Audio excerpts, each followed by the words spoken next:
Welcome to Smart School Info Lips. नमस्कार. इयत्ता 6वीच्या इंग्रजी पुस्तकातली इट कॅन बी डन आणि गंमत म्हणजे कोणी लिहिली आहे ना हे माहीत नाही. कवी अज्ञात आहे. काही वेळा अगदी साध्या वाटणाऱ्या गोष्टींमध्ये पण खूप मोठा अर्थ असतो की नाही. ही कविता अगदी तशीच आहे. विषय साधा वाटतो, सकारात्मकता विरुद्ध नकारात्मकता, पण ज्या प्रकारे मांडलाय ना तो फक्त मुलांसाठी नाही, आपल्या सगळ्यांना विचार करायला लावणारा आहे. म्हणूनच म्हणलं जरा या ओळींच्या पलीकडे जाऊन बघूया काय दडलंय यात. अगदी. चला तर मग बघूया हा अज्ञात कवी काय सांगतोय आणि आजच्या काळात ते आपल्याला कसं लागू होतं. सुरुवातच होते एका व्यक्तीच्या वर्णनाने. हो, पहिल्या काही ओळी बघा. The man who misses all the fun is he who says it can't be done. In solemn pride he stands aloof and greets each venture with reproof. म्हणजे एक प्रकारचं काय म्हणतात त्याला, निगेटिव्ह व्यक्तिमत्व उभं केलंय. बरोबर. मिसेस ऑल द फन म्हणजे आयुष्यातली सगळी गंमतच निघून गेली आहे ज्याच्या. आणि याचं कारण तर इट कांट बी डन म्हणजे हे होऊच शकत नाही असं म्हणायची सवय. कवीला कदाचित हे सांगायचंय की नकारात्मकतेमुळे फक्त शेवटचं यश मिळत नाही असं नाही, तर त्या ध्येयापर्यंतचा जो प्रवास असतो ना त्यातला आनंद, काहीतरी नवीन करून बघण्यातली गंमत, शिकायला मिळतं ते, हे सगळंच कुठेतरी हरवून जातं. म्हणजे प्रयत्न करायच्या आधीच हात वर केली की त्या प्रयत्नातली मजाच गेली. आणि पुढच्या ओळी, in solemn pride he stands aloof and greets each venture with reproof. Solemn pride म्हणजे असा गंभीर प्रकारचा गर्व आणि अलूफ म्हणजे अलिप्त.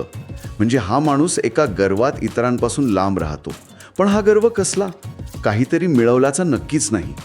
कदाचित बघ मी म्हणालो होतो ना हे शक्य नाही याचा तर नसेल. हो, अगदी शक्य आहे. ही एक प्रकारची डिफेन्सिव्ह भूमिका असू शकते. सॉलम प्राईड हा शब्दप्रयोगच खूप छान आहे इथे. हा खरा आनंद किंवा खरा अभिमान नाही आहे. हा असा गंभीर, कदाचित पोकळ गर्व आहे. आणि अशा गर्वात राहणारी व्यक्ती इतरांपासून फटकून राहते, अलूफ.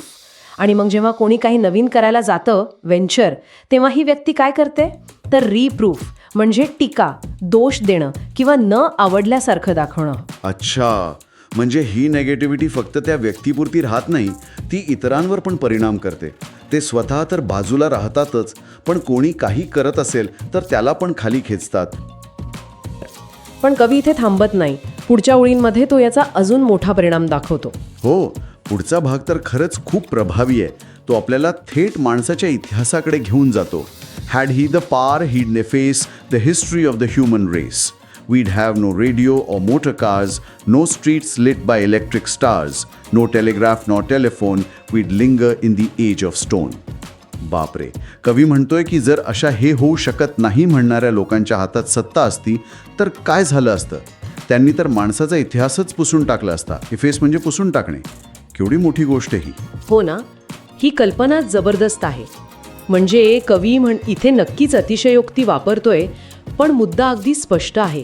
माणसाने आजपर्यंत जी काही प्रगती केली आहे, मग तो रेडिओ असो, मोटारगाडी असो, विजेचे दिवे असोत, ज्यांना कवी किती सुंदरपणे इलेक्ट्रिक स्टार्स म्हणतोय, किंवा टेलिग्राफ, टेलिफोनसारखी कम्युनिकेशनची साधनं असोत, या सगळ्या गोष्टी कशातून आल्या? त्या हे शक्य आहे, हे करून बघायला पाहिजे ह्या विचारातूनच आल्या आहेत की नाही. इलेक्ट्रिक स्टार्स, विजेच्या दिव्यांसाठी हे किती छान रूपक वापरलंय. केवळ प्रकाशाबद्दल नाही येते, ते आशेबद्दल, प्रगतीबद्दल बोलतंय. आणि कवी म्हणतोय जर या नकारात्मक लोकांचं ऐकलं असतं तर हे काहीच नसतं आपल्याकडे. आणि मग परिणाम, we'd linger in the age of stone. आपण अजूनही अश्मयुगातच अडकून पडलो असतो. लिंगर म्हणजे काय? रेंगाळणे, अडकून पडणे. अश्मयुग म्हणजे जिथे प्रगती थांबली आहे.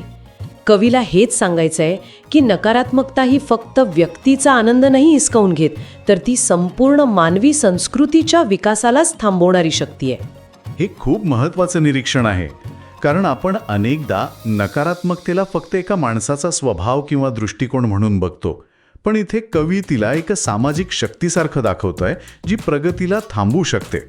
खरंच आहे, ज्यांनी हे शोध लावले असतील त्यांनाही सुरुवातीला हे शक्य नाही म्हणणारे कित्येक तरी लोक भेटले असतील. निश्चितच इतिहासात असे कित्येक तरी उदाहरण आहेत. विमान उडवण्याचा प्रयत्न करणारे राईट बंधू, त्यांना वेळात काढलं होतं लोकांनी. एडिसनने दिव्याचा शोध लावला, त्याआधी हजारो वेळा तो फेल झाला होता. जर त्यांनी हे होऊ शकत नाही म्हणणाऱ्यांचं ऐकलं असतं किंवा समजा स्वतःच तो विचार स्वीकारला असता तर आजचं जग खूप वेगळं असतं. प्रत्येक शोधामागे, प्रत्येक मोठ्या बदलामागे इट कॅन बी डन हा विश्वास असतोच असतो. म्हणजे ही कविता फक्त आशावादी राहा एवढंच नाही सांगत, तर ती आपल्याला आठवण करून देते की आपण आज जे काही आहोत, जी काही टेक्नॉलॉजी वापरतो आहोत, ही सगळी प्रगती त्या करून बघूया वृत्तीचाच परिणाम आहे. आणि म्हणूनच ही वृत्ती जपणं आणि वाढवणं गरजेचं आहे. अगदी. ही कविता अप्रत्यक्षपणे त्या धैर्याचं, त्या प्रयत्नांचं महत्त्व सांगते. या सगळ्या चर्चेनंतर कवितेच्या शेवटच्या 2 ओळी अजूनच जास्त अर्थपूर्ण वाटतात मला. The world would sleep if things were run by main who say it can't be done. ह्या ओळी म्हणजे अगदी कवितेचा सार आहेत नाही का? बरोबर. कवी इथे एकदम शेवटचा निष्कर्ष काढतोय. जर जगाचा कारभार किंवा अगदी आपल्या समाजाचा म्हणा, कुटुंबाचा म्हणा किंवा अगदी आपल्या स्वतःच्या आयुष्याचा कारभार जर फक्त हे शक्य नाही या वृत्तीने चालवला गेला तर जग झोपून जाईल. आता झोपलेलं जग म्हणजे काय? तर निष्क्रिय, स्तब्ध, ज्यात काही उत्साह नाही, काही प्रगती नाही असं जग. जणू सगळं थांबून गेलंय. किती प्रभावी प्रतिमा आहे ही, झोपलेलं जग. त्यात एक प्रकारची मरगळ आहे, एक उदासीनता आहे. आणि याच्या उलट हे शक्य आहे हा विचार जगाला जागं ठेवतो, उत्साही ठेवतो, पुढे घेऊन जातो. अगदी. मला आता वाटतंय ही कविता 6वीच्या अभ्यासक्रमात का असेल याचं कारण अजून स्पष्ट होतंय. म्हणजे लहान वयातच मुलांच्या मनात हे विचार रुजवणं किती महत्त्वाचं आहे, की प्रयत्न करणं महत्त्वाचं आहे. नवीन गोष्टींना घाबरू नका, पॉझिटिव्ह दृष्टिकोन ठेवा, हे शिक्षण तज्ज्ञांना नक्कीच जाणवलं असेल. हो. आणि हे फक्त अभ्यासापुरतं किंवा मोठमोठे शोध लावण्यापुरतं नाही आहे. आपल्या रोजच्या अगदी छोट्या छोट्या गोष्टींमध्ये पण हा दृष्टिकोन खूप महत्त्वाचा ठरतो. म्हणजे एखादं नवीन स्किल शिकायचं असेल किंवा नवीन मैत्री करायची असेल किंवा अगदी स्वतःमधली एखादी वाईट सवय बदलायची असेल, हे मला जमणार नाही हा विचार तिथे पण आपल्याला मागे खेचू शकतो.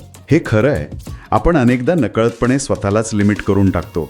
माझं गणित कच्चं आहे, मला ते कधीच नाही जमणार, किंवा मी 4 लोकांसमोर बोलू शकत नाही, तो माझा स्वभावच नाही. अशी वाक्य किती सहज वापरतो आपण. पण खरं तर इट कांट बी डन म्हणण्याऐवजी बघूया जमतंय का किंवा मी प्रयत्न करून बघेन असं म्हटलं तर किती फरक पडेल नाही. अगदी.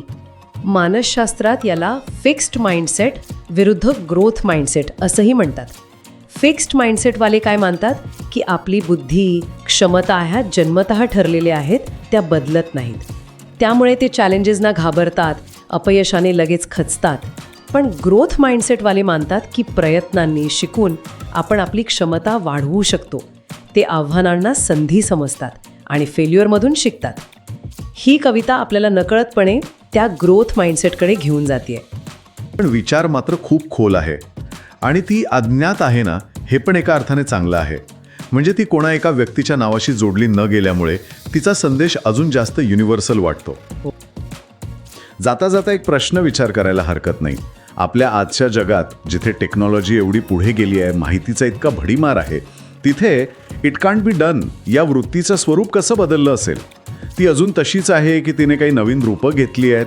आणि सगळ्यात महत्त्वाचं म्हणजे या आधुनिक जगात इट कॅन बी डन म्हणण्यासाठी आणि ते खरं करण्यासाठी आपल्याला कोणत्या नवीन स्किल्स किंवा मानसिकतेची गरज असेल, हा विचार प्रत्येकाने स्वतःसाठी नक्की करावा. Thanks for watching. Please do like, comment and share this video. And if you are new to our channel, please subscribe and press the bell icon. Please be our member for support us. Thank you. ती कोणा